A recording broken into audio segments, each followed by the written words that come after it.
బతుకు మాది కాదు ఆ నినాదం గని అవగాహన లేకున్నది కొంత సమాజం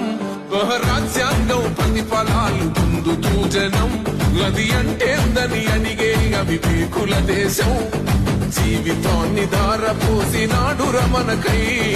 అవమానాలనుభవించి నిలిచెర బలమై భావితరాల బతుకులు మార్చుట కొరకై అనసబడిన వాళ్ళ కొరకు పుట్టెర వెలుగై నువ్వు చదువుతున్న ఈ చదువు ఆయన రాత నువ్వు చేసుకునే ఈ నౌకరి ఆయన రాతే నువ్వు పొందే ఏ పదవైనా ఆయన భిక్షే జై భీమ్ జై భీమ్ జనగుండె నినాదం అందరం ఒకటై గెలవాలి సమాజం జై భీమ్ ఒక యుద్ధ నినాదం అందరి కోసం